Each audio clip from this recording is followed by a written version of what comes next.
Hello everybody, this is Mr. O'Neill again. All right, we are going to work on our assignment and we're going to start sketching for form. We're going to do some sketching and we're going to do some shading. Now I have a piece of paper here, and what I want you to do is, and we don't need a straight edge because sketching doesn't normally use a straight edge. So we're going to do less mechanical drawing and more actual, like you might call organic drawing or just drawing by hand sketches. So I want you to draw a line across the middle of your paper, and it's okay if it's not perfectly straight. And if you watched the video before, this is going to represent eye level. It's also going to represent the horizon line. So what we're going to do, and I have a little spool of thread here because it makes a good example of a shape we call a cylinder. We can call it a can. We can, like a garbage can would be that. A can of paint would be that. A soup can would be that. So the basic shape is a cylinder, and that has two circles, a circle on each end, and then straight sides. Okay, so it's a very different shape depending on what view you look at it from. So remembering what we learned about eye level, we're going to watch the top of our can and the bottom of our can according to where the eye level is. So it's easy to draw a cylinder. We simply draw two lines that represent the sides. And now we have to do a little bit of thinking. So remember, here's our eye level. And you don't have to write this down, but I'm just going to write this just so we're reminded of this. And the eye level is also called the horizon line. We'll just call it the horizon. It's the same thing. And so as this cylinder gets above our eye level, we can start to see the bottom, and we don't see the top. But we know that there's a circle on the bottom and there's a circle on the top. So we know that if we see a circle at an angle, it becomes a stretched or a squished oval.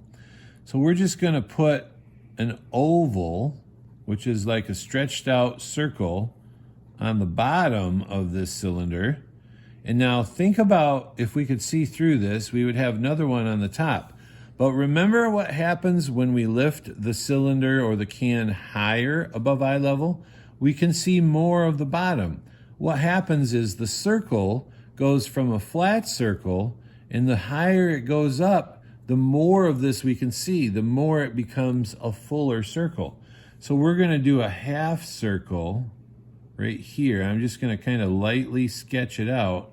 Now notice this circle, if I were to sketch the whole thing, it would look about like that, but I know that I can't see the top, but I still see that the top is rounded. So this half circle is a wider circle than the one down here. Okay? So there's our can. Now I'm going to erase that line. Okay, so now just to contrast that, I'm going to draw one down here. So I draw a side, and I don't have to draw it the same height. I can even draw it a little bit wider, and I'm going to draw another side. Two straight lines. Okay, and so now this is below eye level, so I'm going to be able to see the top, and it's going to be kind of a skinny little stretched out circle, and I just kind of sketch that in like this. And now the farther down it goes, the wider the circle becomes. But so for this bottom edge, I'm going to make this bottom edge a little bit more circular than the skinny top edge. So if you imagine, that would be the circle, but I'm not going to draw that one because I can't see the bottoms, but I can still see that that bottom is curved like that. And I'm going to erase that. That would be what it would look like if we could see through it. Okay, so here's a cylinder. Here's a cylinder. Now, what does it look like if it were in front of the horizon line? We put our two sides, and then this would be curved up just a little bit, but I couldn't see it. And this would be curved down just a little bit. And if it was not see-through, I wouldn't be able to see the horizon line through that shape. Okay?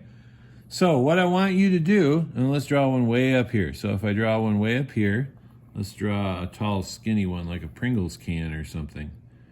All right, so if I draw one way up here, so this I'm going to be able to see quite a bit of the bottom. So I draw a circle that's a little wider, and then even more up here. I curve that one even more. Okay? So I'm going to draw 20 of these. That's what I want you to do, is I want you to draw 20 of these cans. So we'll call this the 20 cans assignment. And I'm going to draw 20 of these cans. Now, after you get them drawn, now I want you to shade them. Okay?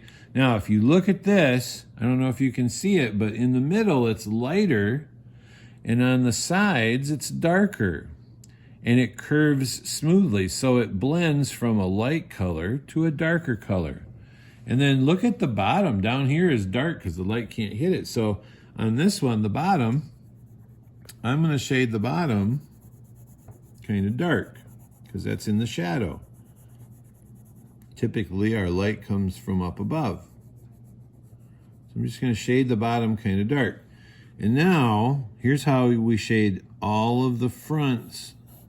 We start off on the side being darker, and then as we go closer to the middle, it gets closer to us, the observer, and it gets lighter. So I'm going to do both sides darker, and then as I get towards the middle, I'm going to let it get lighter. See how that works? So now, if you look at that, that really helps it look, it really helps make it look three-dimensional. It gives it what we call form, okay? So I want you to shade all of your cylinders, okay? Take your time, and we're shading side to side, okay? So we're starting at the side, we're making the sides darker. Notice how I'm going nice and slow, nice and easy. It takes a little practice. Remember, practice makes us better, so don't be afraid if you mess up a little bit, but try to fix it if you can, okay? So I'm just doing a little bit of adjusting here. Okay, now I'll go back over to this side.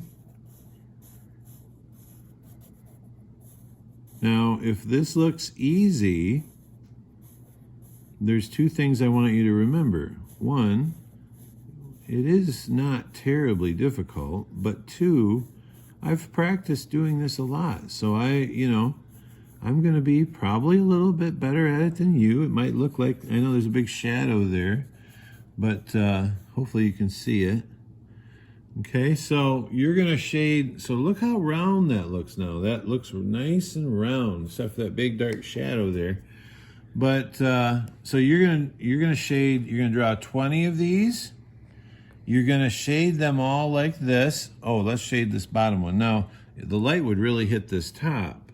So like on the ones up here, the light's not hitting the bottom, so it's nice and dark on these. Okay, I haven't shaded the side on this top one yet, but on this bottom one, it would be quite light. So I'm just gonna shade it just a little bit. Just a little, very light gray, okay? And then I go back and I shade the sides just like all the other sides. To show the roundness, we're gonna have a nice, smooth blend from dark to light. Now, if it's smooth enough, you can even leave the middle the color of the paper. You can even leave the middle white. Let's shade this. Sorry about that shadow that keeps creeping in on the paper here. So, okay, so see I kind of blend that in. Okay, now see how that makes it look nice and round? So you're going to do 20 of these, okay? And you're going to draw them out. Remember, the farther down we get, the bigger the curve on the circle. The farther up we get, the bigger the curve on the circle. And the closer we are to the line, the flatter the curve on the bottom and top of the cylinder. Okay? So good luck. Remember, it takes a little practice, but I hope we can see some really nicely shaded cylinders. Good luck.